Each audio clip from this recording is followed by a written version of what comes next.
Hello student, मैं फिर आपके सामने हूँ। आज का जो विषय है, पिछले एपिसोड में मैंने बेसिक कंसेप्ट्स के बारे में बताया। इंट्रोडक्शन टू अकाउंटेंसी मेरा टॉपिक था।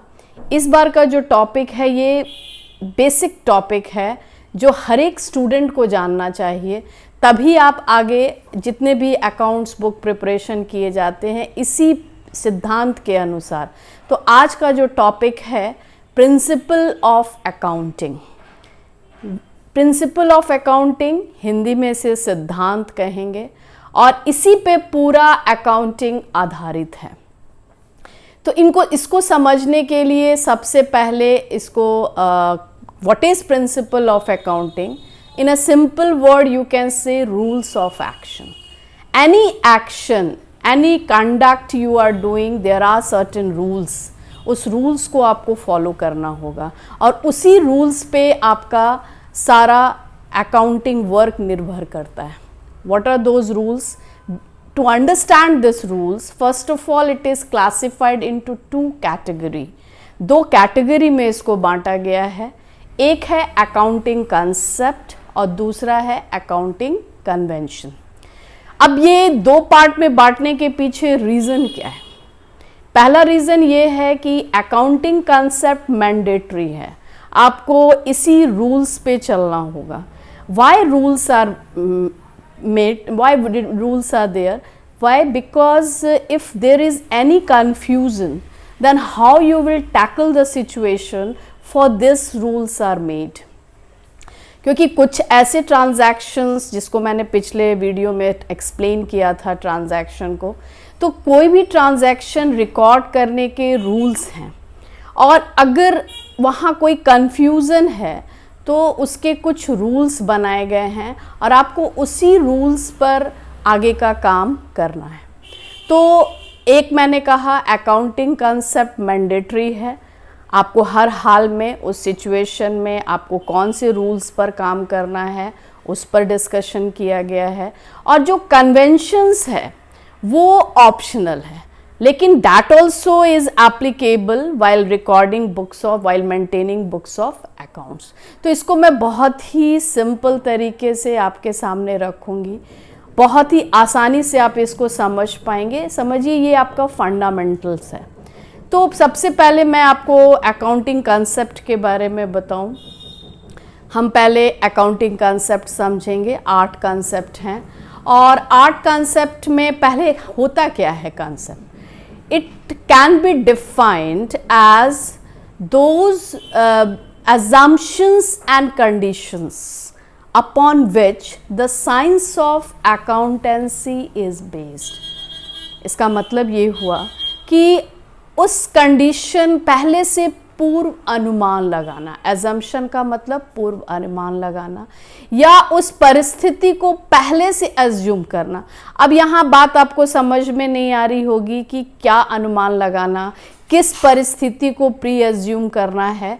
तो इसको समझने की साइंस ऑफ अकाउंटेंसी जब मैंने कहा तो इट मीन्स कि ये एक विज्ञान है। It is fully tested and proved.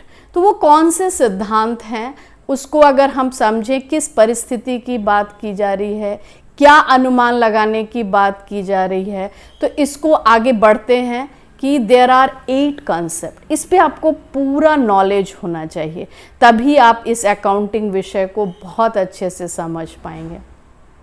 तो वो 8 कंसेप्ट कौन कौन से हैं उसको ब्रीफ में एक एक को मैं आपको समझाती जाऊंगी, जिसमें पहला है सेपरेट एंटिटी कंसेप्ट। और ये आपको मैं साइड में डिस्प्ले भी हो रहा है, आप देख भी सकते हैं मैंने किस 8 कंसेप्ट के बारे में आपको बताया है। जिसमें पहला है सेपरेट एंटिटी कंसेप्ट। पिछले वीडियो में मैंने एंटिटी डिफाइन किया था कि अगर हम बिजनेस को देखते हैं तो 2 एंटिटी है, एक बिजनेस एंटिटी है, दूसरा ओनर है। अब हमने पहले ही कहा कि जो भी हम अकाउंट्स बुक रिकॉर्ड करेंगे बिजनेस पॉइंट ऑफ व्यू से करेंगे। बिजनेस में क्या आ रहा है, बिजनेस से क्या जा रहा है, बिजनेस को दिया, बिजनेस से लिया, तो ये सब बातें आगे और एक्सप्लेन होंगी जब हम लोग रिकॉर्डिंग ऑफ ट्रांजैक्शंस सीखेंगे। तो सेपरेट एंटिटी में पहले ही आपको एक गाइडलाइन दी जाती है कि आप बिजनेस को और मालिक को सेपरेटली ट्रीट करें। सेपरेटली ट्रीट करने का मतलब यहाँ पे जो भी इन्वेस्टमेंट ओनर करता है, जिसको हमने कहा कैपिटल, इसको बिजनेस लायबिलिटी मानता है। मीन्स इसका मतलब ये हुआ कि ऑनर को भी as a third party treat किया जा रहा है। बिजनेस ने एज अ लोन लिया है कैपिटल, इसलिए कहा क्योंकि it is given by owner, और बदले में बिजनेस क्या देता है? प्रॉफिट देता है।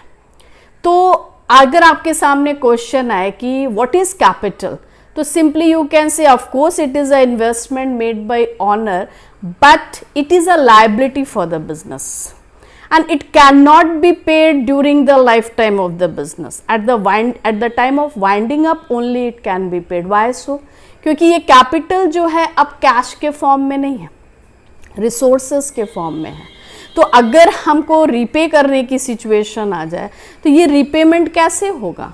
एसेट्स को बेचकर ही रीपेमेंट हो सकता है। तो एक बहुत ही साधारण एक क्वेश्चन उठता है कि what is capital? Capital is a liability for the business. Why you are saying liability? Because you are following separate entity concept. You are treating owner as a third party.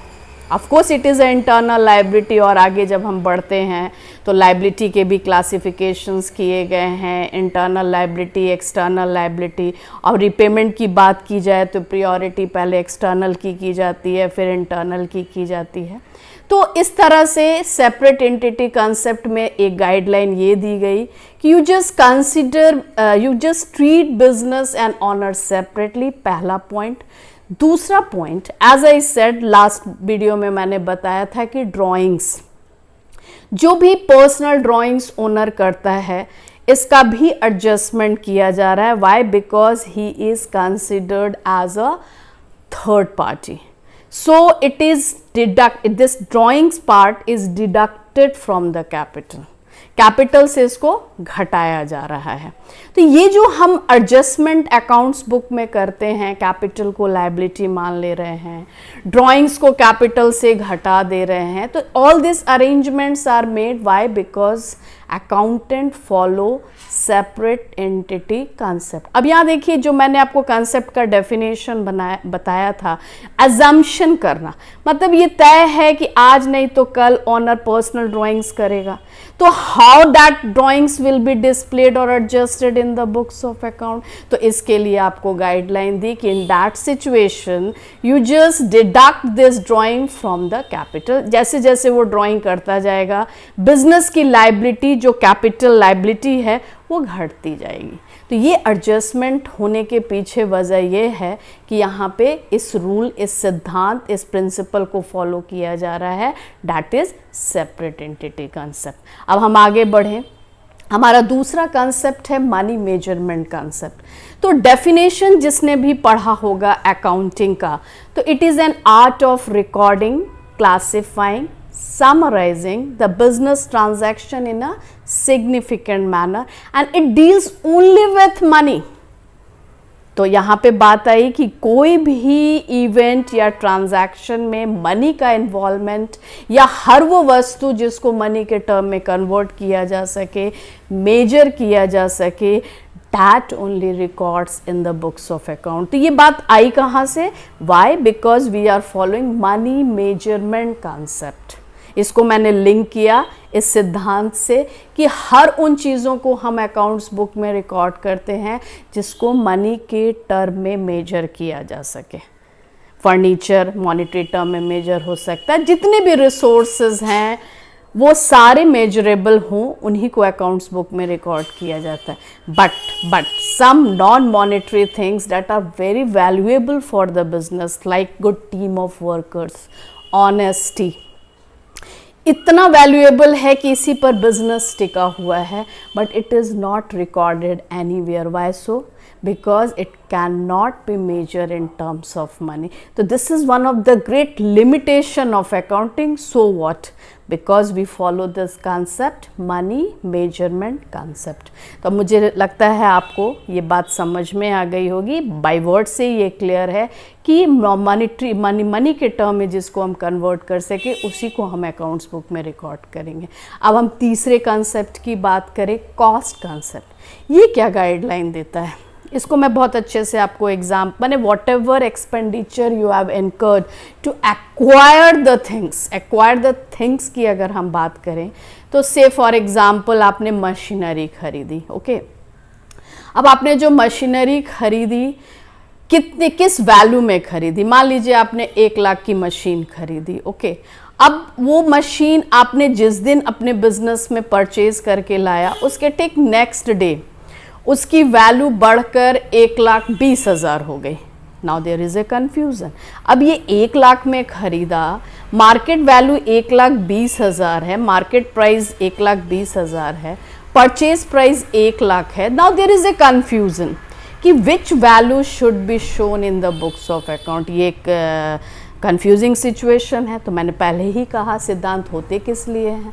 इस confusions को दूर करने के लिए. तो यहाँ पे आपको एक रूल दिया गया है कि you have to record in at purchase price, not on the basis of market price. तो cost का मतलब हुआ whatever expenditure you have incurred.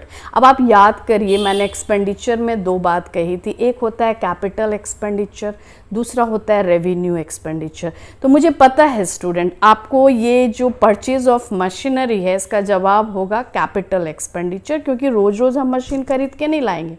तो ये जो आपने पे किया, जो कॉस्ट लगा, वही अकाउंट्स बुक में रिकॉर्ड होता है. तो यहाँ पे आपको ये कन्फ्यूज़न दूर किया इस कंसेप्ट ने कि whatever cost you have incurred to acquire that asset only is recorded in the books of account. मतलब जवाब ये हुआ कि हम 1 लाख रुपया ही वैल्यू अपने बुक्स ऑफ अकाउंट्स में दिखाएंगे, ना कि 1,20,000, जो कि मार्केट रेट हमेशा फ्लैक्चुएट होता है. ऐसा भी हो सकता है कि 1,20,000 घट के 80,000 हो जाए, 60,000 हो जाए, तो मुझे उससे कोई फ़र्क नहीं पड़ेगा. अकाउंटेंट वहाँ पे क्या रूल फॉलो करेगा? कॉस्ट कंसेप्ट को फॉलो करेगा. What ever cost is incurred, ये है इस कॉन्सेप्ट का रूल. नाउ अब हम आते हैं चौथा रूल, चौथा कंसेप्ट जो हम आपको बताने जा रहे हैं, that is going concern concept. Going मतलब लगातार चलते रहना, कंसर्न मतलब बिजनेस. इस कंसेप्ट ने आपको क्या गाइडलाइन दी है कि एक अकाउंटेंट हमेशा ये एज्यूम करता है कि ये बिजनेस लंबे समय तक लगातार चलेगा. We don't know the future, whether it is going to continue for 1 month, 6 month, 1 year or 2 year. But accountant की सोच ऐसी नहीं होगी. Why so? Because as accountant arrange the fund after, when whatever machinery you have purchased, when it will become useless, valueless, lifeless, then replacement will be required. तो अब सोचिए कि मान लीजिए एक मशीन आपने 1 लाख का खरीदा, और अगर नेचुरल बात है कि कोई भी मशीन को हम लगातार इस्तेमाल करेंगे तो उसका वैल्यू, उसकी लाइफ घटेगी. और लाइफ को हम यहाँ पे मॉनेटरी टर्म में रिड्यूस करेंगे, मॉनेटरी वैल्यू से उसको रिड्यूस करेंगे. तो उसके लिए अकाउंटिंग में एक वर्ड यूज़ किया जाता है, डेप्रिशिएशन. ये क्वाइट नेचुरल है कि जब आप लगातार किसी चीज़ को यूज़ करते हैं तो उसकी लाइफ कम होती है, और अकाउंटिंग में यहाँ पे वैल्यू उसका हम कम करते जा रहे हैं. तो मान लीजिए हम एक एग्जांपल से आपको बात समझाएं कि 1 लाख की आपने मशीनरी खरीदी, और अगर हर साल वो 10% से रिड्यूस होता है तो इसकी लाइफ कितने साल होगी? 10 साल होगी. अब 10 साल के बाद इस मशीन का रिप्लेसमेंट करने की ज़रूरत होगी, तो फंड कहाँ से आएगा? तो ये अकाउंटेंट आज से 10 साल बाद क्या होगा उसके लिए आज से वो अरेंजमेंट कर रहा है. ये जो 10% है, मशीन तो ह्यूमन बीइंग है नहीं कि वो सैलरी डिमांड करेगा, तो उसके नाम पे उसके फंड में हम 10,000 1 लाख का 10% एवरी ईयर रखते जा रहे हैं। It is a charge against profit. अब ये चार्ज अगेंस्ट प्रॉफिट क्या है? तो जब हम अपना इनकम स्टेटमेंट तैयार करते हैं तो अपने सारे खर्चे को दिखाते हैं, तो उसमें ये खर्च को हम एज अ चार्ज डिडक्ट करते जाएंगे और ये फंड हमारा 10 साल के अंत आते आते तक 1 लाख रुपया जमा हो जाएगा। तो रिप्लेसमेंट आसानी से हम कर पाएंगे। तो यहाँ पे अब मान लीजिए आपने जो मशीन खरीदी, फिर वही बात है 6 मंथ में उसकी वैल्यू हो गई मान लीजिए सपोज 60,000 रुपये, बट ये तो 1 साल बाद ये वैल्यू घट के अगर 10% से घटाएं तो इसकी वैल्यू 90,000 होती है। तो अगेन वही रूल जो मैंने आपको कॉस्ट कंसेप्ट में बताया कि मार्केट प्राइस से हमारा अकाउंट्स बुक इफेक्टेड नहीं होगा।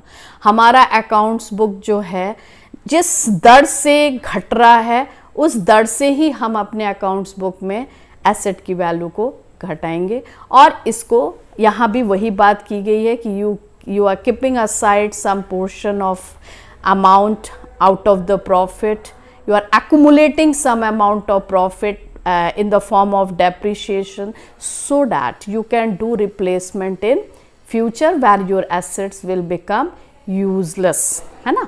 तो अब मुझे लगता है आपने ये बात समझी कि गोइंग कंसर्न कंसेप्ट फॉलो करने के पीछे हमारा पर्पस क्या है। तो ये जो डेप्रिसिएशन फंड हम जो मेंटेन कर रहे हैं just because of this going concern concept. अब हम लोग आगे बढ़ें तो मैंने अभी तक आपको 4 कंसेप्ट एक्सप्लेन किया। सेपरेट एंटिटी कंसेप्ट के बारे में बताया, कॉस्ट कंसेप्ट के बारे में बताया, गोइंग कंसर्न कंसेप्ट के बारे में बताया, मनी मेजरमेंट कंसेप्ट के बारे में बताया। अब अगला जो हमारा 5th कंसेप्ट है periodic matching of cost and revenue concept. तो मैंने पहले ही बताया था what is the main objective of maintaining books of account, just to know the profit और लॉस ऑफ द बिजनेस। तो how you will come to know at the end of every year. जानते हैं आपकी year जो है हमारे 12 महीने का होता है। तो इसको बताने से पहले मैं आपको एक कंसेप्ट क्लियर कर दूं, 5th नंबर पे ही इसको रखते हैं, accounting period concept. Accounting period जो माना गया है वो 12 महीने का माना गया है, लेकिन हमारे पास 2 चॉइस है। या तो हम कैलेंडर ईयर फॉलो कर सकते हैं, कैलेंडर ईयर जो कि स्टार्ट होता है जनवरी से और एंड होता है उसका 31 दिसंबर को, इसको हम फॉलो कर सकते हैं। या फिर हम फाइनेंशियल ईयर फॉलो कर सकते हैं जो स्टार्ट होता है 1 अप्रैल को और एंड होता है 31 मार्च को। अब यहाँ क्वेश्चन ये उठता है कि why our financial year start from 1 April itself, why not from 1 May, why not from 1 June. तो now the question is answer is very simple कि because our Indian economy is agriculture based economy. तो accounting की ज़रूरत कब पड़ती है? जब फसल तैयार हुई मार्केट में आएगी तभी तो अकाउंटिंग का पर्पस स्टार्ट होगा। तो यहाँ पे आपका जो अकाउंटिंग का जो प्रोसेस जो स्टार्ट होगा when it will reach to the market, when food grains will reach to the market। और इसी रेवेन्यू जो इनकम गवर्नमेंट को होता है that bye collecting the taxes, तो इनकम पे टैक्स लगता है। तो गवर्नमेंट के बजट भी आप देखते होंगे कि फरवरी एंड तक आता है, गवर्नमेंट भी अपना बजट उसी हिसाब से बनाती है। तो जिनके भी बिजनेस गवर्नमेंट के डिसीजंस पे डिपेंड करते हैं, टू अब जितने भी रजिस्टर्ड ऑर्गेनाइजेशन है they also follow this financial year that start from 1 April to 31 March. तो ये जो आपका अकाउंटिंग पीरियड कंसेप्ट है इसमें आप साल के अंत में whichever year you are following it is up to you. तो अगर आपने कैलेंडर ईयर फॉलो किया है तो 31 मार्च को हम जानना चाहेंगे कि ये जो बिज़नेस हुआ इसका रिज़ल्ट क्या है। आप भी स्टूडेंट हो, पढ़ाई करते हो, तो एग्ज़ाम्स होते हैं। क्यों होते हैं exam? To know the result, to know the performance. तो same for this also, business का परफॉर्मेंस क्या जा रहा है, बिज़नेस क्या रिज़ल्ट दे रहा है, प्रॉफिट हो रहा है, लॉस हो रहा है, आर्थिक रूप से फाइनेंशियली स्ट्रॉन्ग है या वीक है। तो that at the end of accounting period mainly 2 statements are prepared, that is income statement and balance sheet. तो वो या तो 31 दिसंबर हो सकता है या तो 31 मार्च हो सकता है। अब हम आगे बढ़ें। तो अब मैंने जो इनकम स्टेटमेंट की बात की, ये इसमें करते क्या है, we generally follow the concept periodic matching of cost and revenue concept. ये आपका 6 नंबर कंसेप्ट है, जिसमें अकाउंटेंट कंपेयर करता है जिस पीरियड का, अकाउंटिंग पीरियड का आप रिपोर्ट बना रहे हो, उस पीरियड के इनकम और एक्सपेंस को मैच किया जाता, कंपेयर किया जाता है। Why so? To know the profit or loss of the business. This is one of the important objective of maintaining books of accounts. तो इसके लिए हम लोग इनकम स्टेटमेंट उस पीरियड का बनाते हैं कि पूरे साल में बिजनेस के इनकम कितने रहे और एक्सपेंसेस। आप अब याद करो, मैंने जो आपको बताया था capital expenditure and revenue expenditure. तो यहाँ पे इनकम स्टेटमेंट में हम लोग सिर्फ रेवेन्यू एक्सपेंडिचर्स को दिखाएंगे जो रेगुलर बेसिस पर खर्च हम करते हैं, जहाँ जहाँ खर्च करते हैं। तो ये जो आप रेवेन्यू एक्सपेंडिचर्स को आप इनकम स्टेटमेंट में दिखाते हो, और कैपिटल एक्सपेंडिचर आप कहाँ कर रहे हो? To purchase the assets, resources, जो कि हम लोग बैलेंस शीट के एसेट साइड में दिखाते हैं। तो अब आपको इसकी ज़रूरत समझ में, जिन्होंने मेरा पहला वीडियो देखा है उसमें मैंने बहुत अच्छे से आपको समझाया है कि capital expenditure non recurring nature का होता है और रेवेन्यू एक्सपेंडिचर रेकरिंग नेचर का होता है। तो नॉन रेकरिंग नेचर के एक्सपेंडिचर को हम लोग बैलेंस शीट के एसेट साइड दिखाते हैं और रेकरिंग नेचर के एक्सपेंडिचर्स को हम लोग इनकम स्टेटमेंट के डेबिट साइड दिखाते हैं। क्यों? इस पे जब हम लोग अगला video rules of debit and credit देखेंगे तो और बात समझ में आएगी। आज हम लोग बेसिकली फोकस कर रहे हैं प्रिंसिपल ऑफ अकाउंटिंग पे। तो ये जो पीरियोडिक बैचिंग में हम लोग कंपेयर करते हैं so that to know the profit और लॉस ऑफ द बिजनेस। तो ये हमारा 6th कंसेप्ट था। 7वां कंसेप्ट जो मैंने आपको पहले भी बताया था, एक्यूरल बेसिस ऑफ अकाउंटिंग, जब मैंने एक्सप्लेन किया था।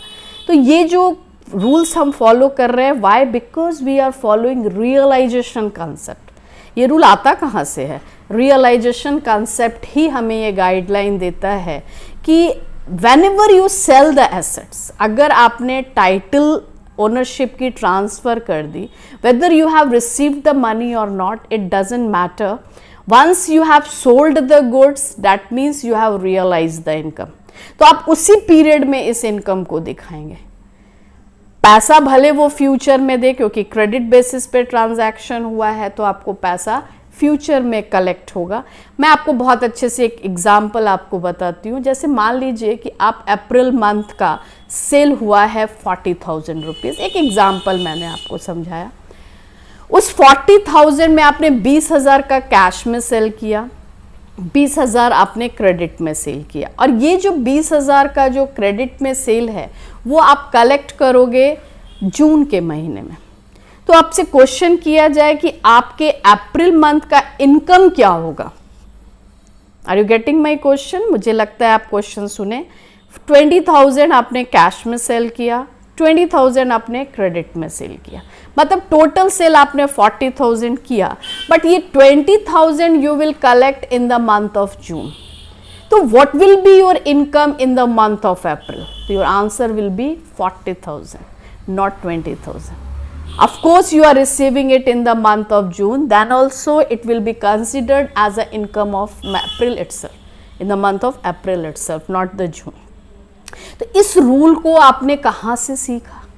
तो ये रूल आया, रियलाइजेशन कंसेप्ट ये रूल देता है। अब आपको मैं थोड़ा सा क्वेश्चन को चेंज कर दूँ। मान लीजिए कि आपके पास टोटल 40,000 में से 10,000 जो है किसी कस्टमर ने एडवांस दिया है, but you will deliver the goods in the month of May. अब देखिए यहाँ पे क्वेश्चन थोड़ा सा चेंज कर दिया मैंने। 10,000 you have received in advance, but you not yet sold the goods. So will you consider this 10,000 as an income? No, you will not consider this as an income. It will be considered as a liability. किसी कारणवश अगर आप वो goods deliver नहीं कर पाए मई month में, तो आपको ये मनी रिफंड करनी पड़ेगी। तो उसको हम लोग तब तक लायबिलिटी मानेंगे जब तक कि हम गुड्स डिलीवर ना कर दें।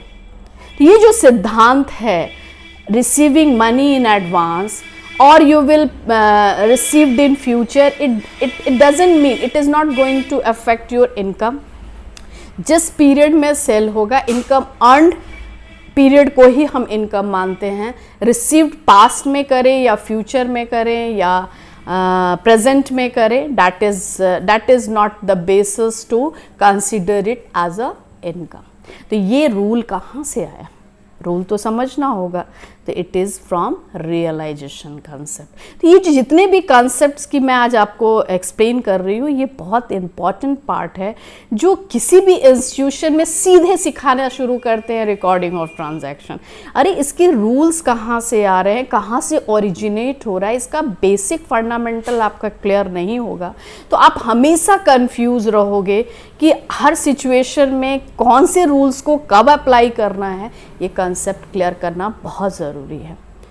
जितने भी बच्चे हमारे स्कूल में आते हैं उनका यही क्वेश्चन रहता है, मैम ये कॉन्सेप्ट्स तो कहीं हमने नहीं पढ़ा या इसके बारे में नहीं बताया गया. तो ये तो बेस है और इस बेस को अगर हम नहीं क्लियर करेंगे तो आगे तो हमेशा ये कन्फ्यूज़न बना रहेगा. तो मैंने सोचा क्यों ना मैं इस पे वीडियो बनाऊँ और आपको इसके बारे में बताऊं कि आप समझें इसको. और अब देखिए एक लास्ट कंसेप्ट बचा हुआ है, 8th कंसेप्ट, जो कि ड्यूअल एस्पेक्ट कंसेप्ट है. इसके बारे में भी मैंने पिछले वीडियो में चर्चा की थी कि कोई भी ट्रांजैक्शन लेन देन में 2 एस्पेक्ट होता है, receiving aspect and giving aspect. तो ये ड्यूअल एस्पेक्ट कंसेप्ट वहीं से, ये जो डबल इंटरेस्ट सिस्टम है, based on this dual aspect concept we record both the aspects in our books of accounts. और इसको बहुत अच्छे से एक्सप्लेन किया गया है एक इक्वेशन के द्वारा.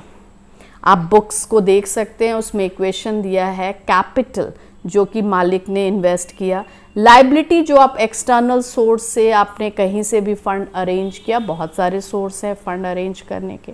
तो एक्सटर्नल सोर्स और इंटरनल सोर्स जहाँ से भी आपने फंड अरेंज किया उसका आप करते क्या हैं, you just purchases the assets. तो आपका जितना भी आप जो बैलेंस शीट जो अपना तैयार करते हो उसमें आप इसी इक्वेशन को क्लियर करते हो. एक तरफ सोर्सेज दिखाते हो, एक तरफ यूजेस दिखाते हो और ये दोनों तरफ बराबर आना चाहिए. ये आप आने वाले समय में सीखेंगे. तो एक इक्वेशन निकल कर आता है, capital plus liability is equal to assets. That only proved this concept, dual aspect concept में. एक तरफ जैसे फॉर एग्जांपल मैं कहूँ, अगर आपने बैंक से लोन लिया तो जब आप बैंक से लोन लेते हो तो लायबिलिटी आपकी बढ़ जाती है, तो साथ पे साथ कैश बैलेंस भी तो बढ़ जाता है और कैश बैलेंस एसेट है, बैंक लोन लायबिलिटी है. इसी तरह से अगर आप कोई गुड्स परचेज करते हो क्रेडिट में, मैंने कहा था परचेज गुड्स अगर आप करते हो, तो अगर हम इक्वेशन पे इफेक्ट देखें तो आपका एक तरफ एसेट बढ़ेगा और एक तरफ लायबिलिटी भी बढ़ेगी. मतलब आप देख क्या रहे हो, एक साइड अगर इंक्रीज कर रहा है, लायबिलिटी इंक्रीज कर रही है तो एसेट भी इंक्रीज कर रहा है, लायबिलिटी डिक्रीज कर रही है तो एसेट भी डिक्रीज कर रहा है. जैसे for example repayment of bank loan, तो रीपेमेंट जब हम करेंगे तो यहाँ लोन भी घटेगा और इधर कैश बैलेंस भी घटेगा. तो इस तरह से जो इक्वेशन कहता है कि जहाँ आप एक तरफ इफेक्ट पड़ता है उसका दूसरा इफेक्ट ऑटोमेटिक दूसरे साइड पड़ जाता है. तो that is what we denoted by dual aspect concept. तो आपको मैंने 8 कंसेप्ट समझाया, जिसमें 8 कंसेप्ट, एक एक कंसेप्ट को मैंने आपको एक्सप्लेन किया अपने तरीके से, विथ एग्जाम्पल की तरीके से. तो ये समझना ज़रूरी है. और अब उसका जो दूसरा पार्ट है अकाउंटिंग कन्वेंशंस, वो क्या है, तो उसको हम लोग अगले वीडियो में डिस्कस करेंगे. तो उम्मीद करती हूँ कि आपको ये एपिसोड अच्छा लगा होगा और आप लाइक करेंगे, इसे सब्सक्राइब करें. और इस तरह से मैं आज का टॉपिक यहीं पे समाप्त करती हूँ. और अगला जो मेरा एडिशन आएगा जिसमें हम अकाउंटिंग कन्वेंशंस और भी कुछ इम्पॉर्टेंट इश्यूज़ को मैं उस टॉपिक में डिस्कस करूँगी. अब तब तक के लिए टेक केयर, गुड बाय.